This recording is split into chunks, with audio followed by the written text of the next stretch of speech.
Welcome back to the Indiewood Podcast, where we talk about indie film and indie filmmakers and the many hats we wear and how difficult it is to make a movie.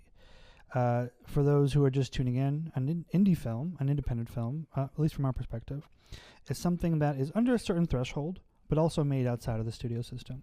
So if you're making an indie film for $50 million, you're kind of getting into studio territory. Oh God! Yeah. But we have to wait till 50 to get into studio territory. You think? I mean, this is arbitrary. I'm making this up as I go. But I mean, if someone is making an independent film for $50 million, I don't think it's independent anymore. I don't think even though the money is independent. Yeah.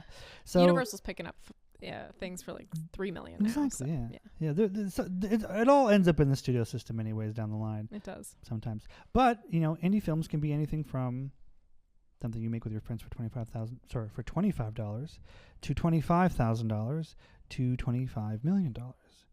And it's a big range. And I think in order to get all these movies done, we have to wear a lot of hats as filmmakers. And so this podcast is about those many hats. And this is the final episode of season 1 with me, with Indiana Underhill. And as a cinematographer, I want to hear your experience with music. And I want to talk to you about the value of music, of sound design, and sound mixing. So it's one of my favorite things in a film. Like except for Poor Things recently, which costume design is the most incredible thing ever. Okay. I am normally like obsessed with score and would listen to scores outside of the movies themselves. And sound design, I think a lot of the directors I work with are very particular about sound design, whether it be like eeriness of doors opening and closing, or for the comedy aspect, people adding farts in random places. Sound design I think is big for some directors I work with. Speaking of the importance of elevating moments of sound and adding farts in for comedy. Yep. I don't know how much of this fart was actually real or how much of it was added, but it was Dream Scenario. See, I was close. Dream Scenario with Nicolas Cage. But in that movie, he has a sequence where he tries to sleep with somebody and he gets really nervous. He farts. I think That's really good. He farts or shits his pants. And I don't know how many of those farts are real, but they add so much value to that scene. Do you need an intimacy coordinator if there's farts in a scene? Well, there was intimacy in that scene. So for that specific scene, probably. But not if you're just like... But if you fart on someone in a scene, do you need an intimacy coordinator for that? Only if it's sexual. We're asking the tough questions. Yeah, only if it's sexual, I think. Although I don't know. Like if I no, I'm not. Nope. Anyways, moving on. So the sad there's a movie called oh my God, it was a Sundance film this year. Oh. And they talked about the importance of quiet moments. And what they did is they used this technique that was popular among a lot of French films, which is they would record ADR of people breathing. And in order to elevate those moments, so like a gasp, like a, like just something very subtle that they would then layer on in a scene. And apparently it adds a lot of intimacy. Well, I mean, with these shotgun mics, we can have a lot of fun with the ASMR aspect of sound design. We should do a whole ASMR episode. I mean, we should do our whole sound design episode. On ASMR? Like this, where we're talking about do you find ASMR creepy? Yeah, it's not my favorite thing. Yeah, no. I'm tired because there's just like little like I have people in my ear. Life that want me to put it on at certain parts of the day. And I don't love that. Blasting on a kitchen speaker while I'm trying to make food, but here we are. And now we have the recipe for well, they're like, welcome to the mermaid spa. Or when they like do the finger tapping. Oh my God. Anyways. Nails. Anyway. But it's important for a movie. I think it creates a soundscape for a film, and it's another layer for a creative to manipulate, I guess, in a way, the audience. I know we use manipulate in the screenwriting like episode. That one about, is it Elephant? The one about the school shooting. and they use a train sound in a schoolyard when the bell's ringing, even though there's no train nearby. Interesting. To like have this anxiety of a rush of something coming at you, and then after the school shooting happens. Was that the short film that did the Oscars? No, it's a feature. I don't know if it's called Elephant. It's called like, it's something like a big thing. But I'm sad to say that there's been quite a lot of TV shows and shorts and movies about school shootings, and I don't know which one you're talking about. Yeah, I know, but that's an interesting concept. They used a train randomly, even though the location didn't have a train. Like nothing was about it was train. Like they used a train in order to make people feel a certain way and anxious and kind of like out of place. And it's very subtle, and I really appreciate things like that. Something similar was done for Maestro, where they actively like recorded ambient noises during the audio sequences and kept everybody kept it all like in. It's all live. Yeah. And then the conversations all happened at the same time. Yeah. From my understanding. Yes. And was recorded all at the same time, but because of how it was mic'd, you could separate them, and you know, that's where sound mixing comes in. You can separate those sounds into different kind of areas of the scene. Well, Haley and I were just at the award show Tribute to the Crafts that specializes in below the line crew, and the sound sound mixers for Maestro won, and they talked about having over 100 mics because Bradley wanted to do it live, all of with the orchestra and everything, and so they had over like 100 mics within these massive halls in order to mix it, and that was like a director's decision, you know. I know you didn't finish Maestro. Not yet. But if you have a hard time, just put on like classical music, especially by Bernstein. Yeah. And just watch the movie on mute. Because that's cute. I like that idea. It's like which is so mean to the people I just talked about winning that award. For sound mixing. But I think that's where for me the movie shines, is the audio just elevates the cinematography, because it makes it real and tangible. And the cinematography is so gorgeous. But I know folks have had, you know, not everybody loves a slow movie. Like for me, for example, I can't do a slow movie, and when I have to go through a slow burn, I end up falling asleep sometimes. But I think it was a gorgeous film. And for me though, I saw it in theaters, so it was a little different. I couldn't go anywhere. It's meant for with that soundscape. What's it called, a theater movie. Yeah. But here's the secret. I used to be a musician. Oh. I used to be a singer-songwriter. Played shows, played open mics in college. Is this available on Spotify for people to check out? No. It is, isn't it? There's a SoundCloud out there somewhere. Okay. SoundCloud. It's not tied to my name, but it's out there in the wild, and people can go listen to it. But I think that taught me a lot about structuring sound and story together, but also kind of really awakened this interesting thing in me. And I want to know if this is something that you've utilized in your work as a cinematographer. When I create a story, the first thing I do is I score it. And so I have, for every project that I'm working, a different playlist with music that, you know, every time I hear a piece of music, I see a scene. Yeah. And when I see a scene that fits my story or kind of I can't stop thinking about, I'll write a movie about that. Right. And so from there, I'll kind of score everything. And so I'll have these anchors that I work around. So for me, I don't outline first. I have these scenes and moments that are anchors for my story. Yeah. That are tied to this music, that's the score. And those rarely ever change. Oh. And so do you utilize music in that way for cinematography? When I'm thinking about how I want to tell a story, like when I'm talking to director. In any capacity. It's interesting. I would like to say, it's funny, I think it depends on, and I think this can probably like hinder my ability to shoot something, is if I am listening to music while writing the shot list that is different to how the film is portrayed, is meant to be like visually represented. So I think a lot of the time, like when you and I were sitting down to talk about your upcoming movie, and when I was sitting down with some other directors, they all have playlists because they're all writer directors. Yeah. They all have playlists that they wrote it to, and it's like the title and it's on Spotify. And so I'll take that and I'll actually listen to what they listened to when they were writing it, so I can get in that headspace of how they want the film to, like, they want it to evoke, because it's easier for me to create it based off of rhythm or like when it swells and stuff like that. Yeah. Like I think I can get into the headspace of how that director wants to make a movie or how he or she wants it to look because of the playlist they've created. So I actually think it's an asset for your DP. I couldn't agree more. I think Spotify has been the biggest tool. Yeah. Like not the biggest tool.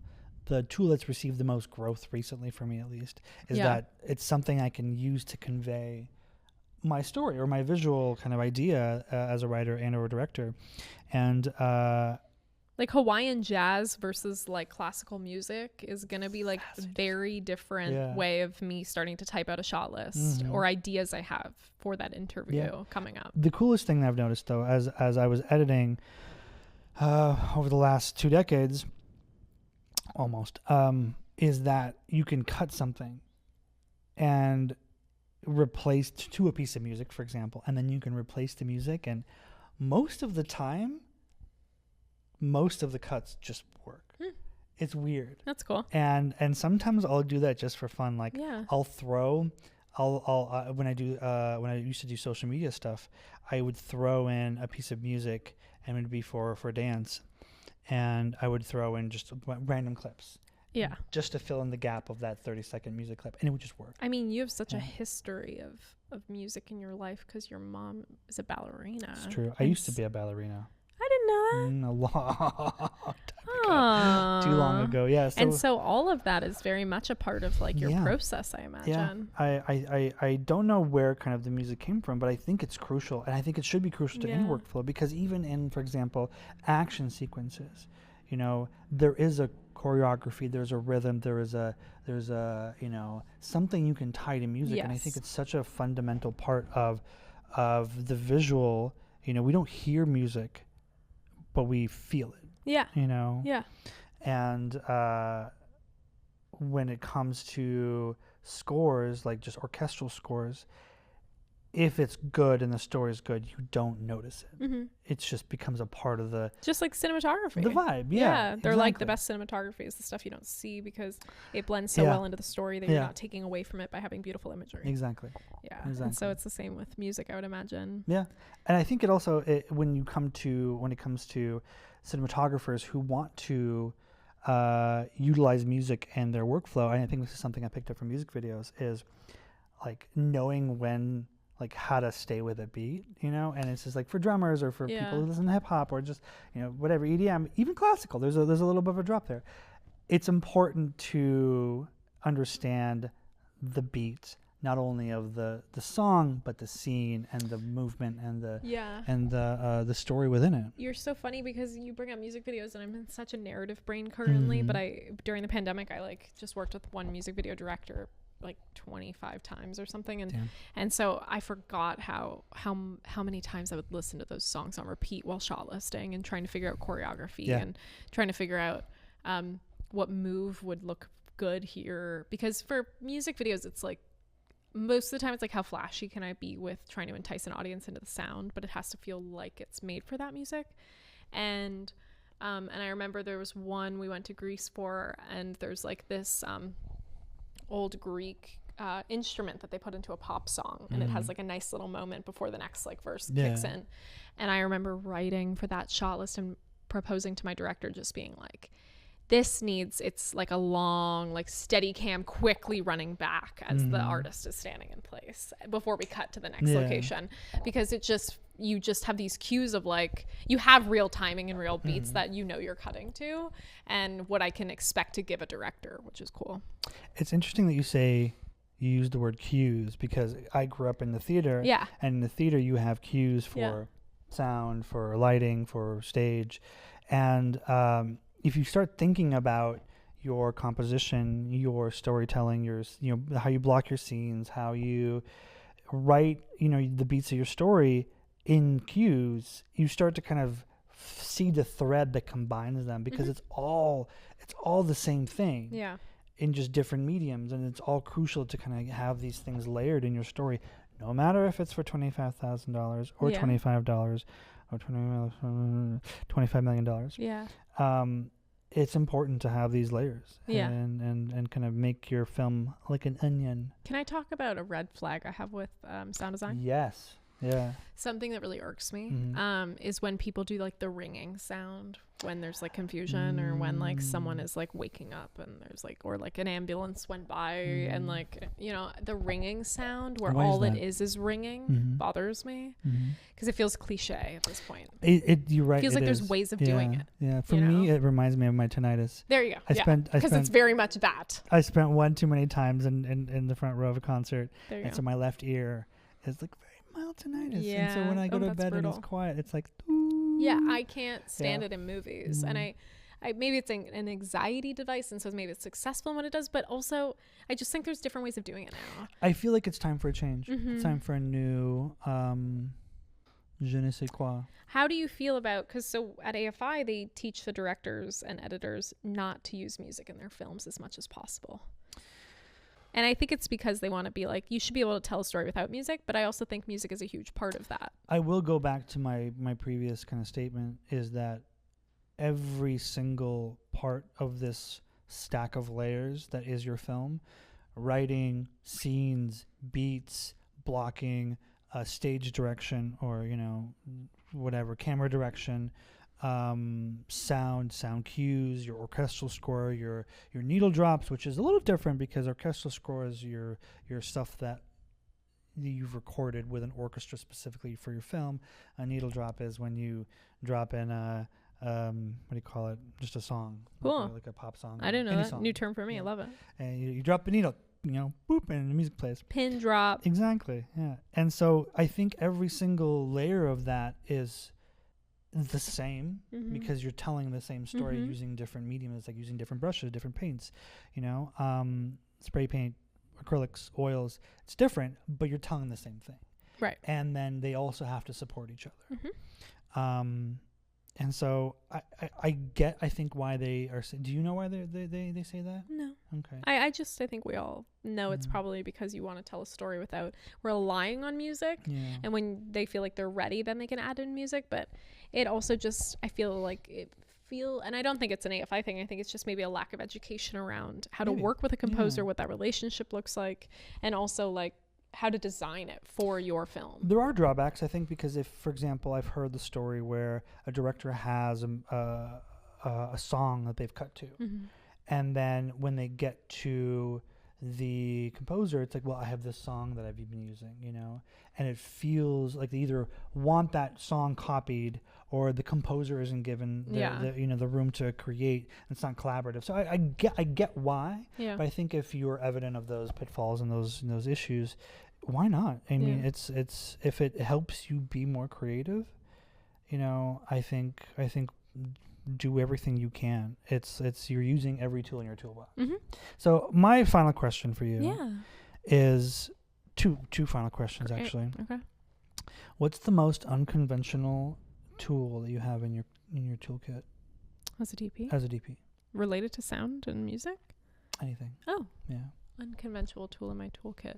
You know, it's funny. I think maybe the most unconventional tools are when I'm reading a new script, I think I spoke about this on the first or second episode, but I go through and I go from an audience perspective.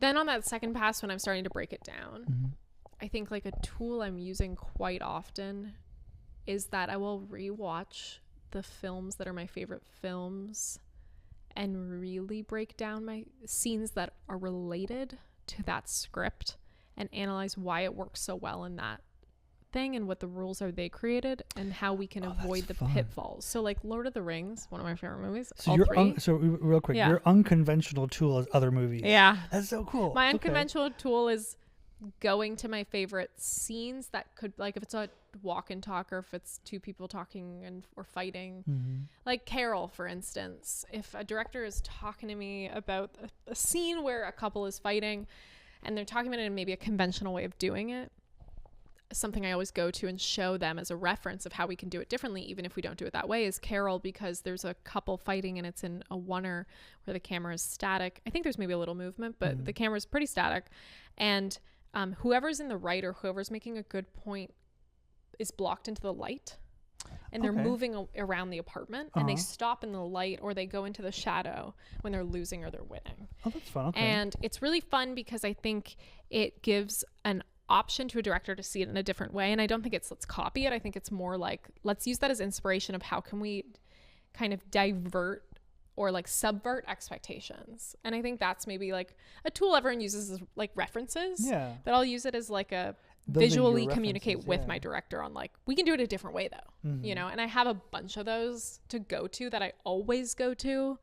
And so do you have like DVDs that you like pop, or do you use something else? Like, I know there's a Shot Deck, which is still. Shot Deck's fantastic. Yeah. Shot Deck is incredible. There's also something called flim.ai. It's film misspelled, and it's very similar to Shot Deck.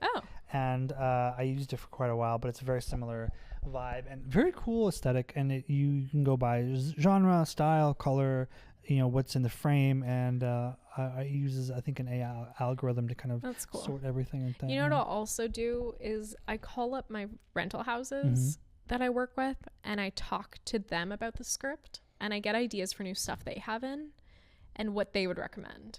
Because as a DP and as a filmmaker, it's really hard to keep up with all of the technical and like what's on market and on offer. And you can get used to using the same thing every time, but I think you need to diversify a little every film or every music video.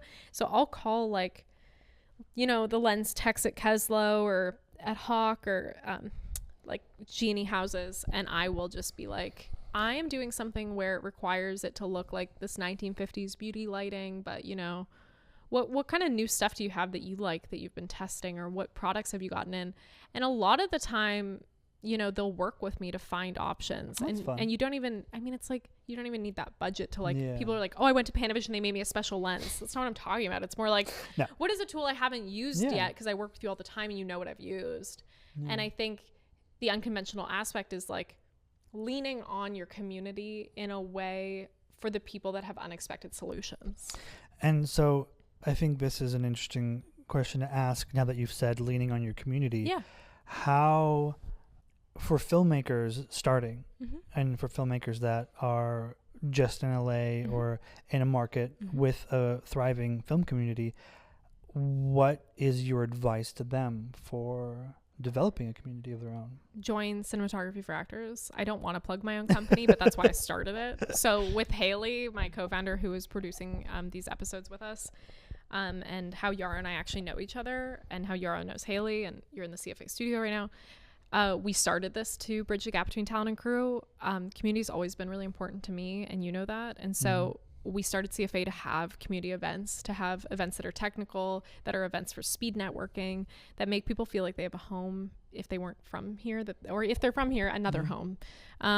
Because it can be, LA is not a place that is good for people who don't have other people to rely on, and we want to be that support of like-minded filmmakers. And then separately, I would say, go to a lot of the free vendor events, go to rental houses, test things and meet the people that run them and work there. Lean on them for support. And then also, you know, festivals are great, but camera image is something I always talk about, which, you know, you should go to, you know, one of the camera image episodes on the Cinematography for Actors podcast to check it out. But that is like, you know, a week of workshops. That is like, before I moved to LA, I had met most of my network coming here. I had already known like 50 people when I moved here, and it was all from Poland, a small town in Poland, where I met all the DPs that lived here and all of the rental houses and agents and stuff like that. So I can attest that film festivals are a great place to meet people. I would say like just keeping up to date with the events you go to. And I think the number one rule I will say to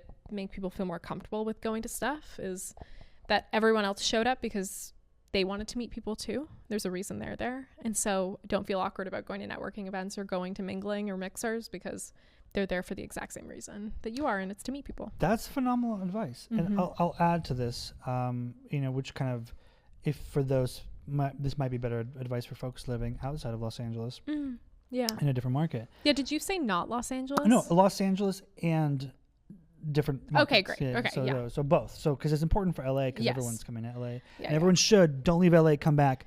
The important thing for me, and what I picked up in my last 10, 11 years here, is remain consistent in your pursuit for a community. Mm-hmm. Some people might leave. Some people might find jobs elsewhere. Some people might leave film altogether. Some people might just turn out to be assholes. Yeah. But you can't stop looking for new folks to join your clan. You know, you need to continue growing your network, and your network will evolve. Yeah. And sometimes you just won't have anybody in your community to rely on for one reason or another. Yeah. And sometimes you'll have a gazillion people. So I think it's just keep going. Hang in there, bud. Yeah. You know, that's my advice.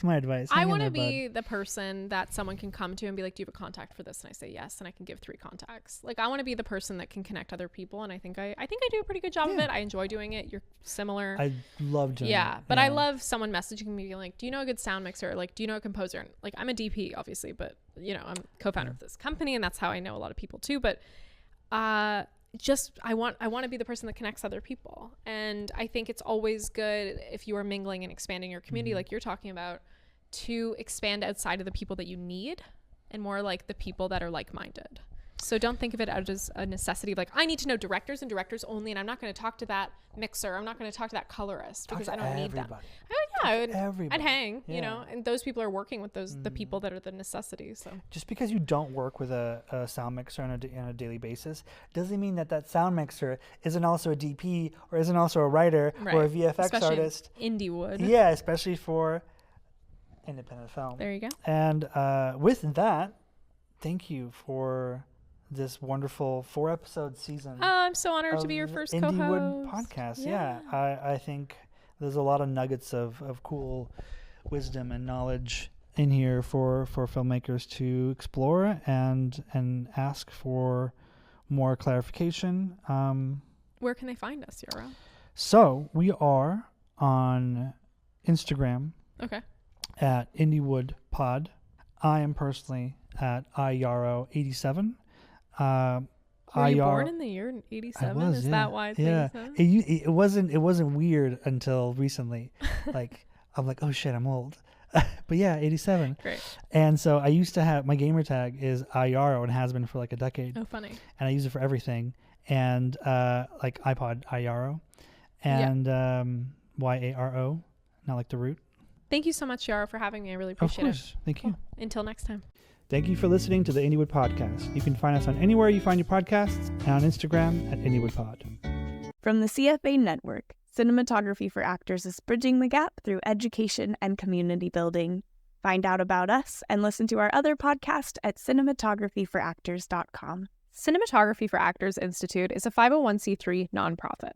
For more information on fiscal sponsorship, donations, because we're tax exempt now, so it's a tax write-off, and upcoming education, you can email us at contact@cinematographyforactors.com.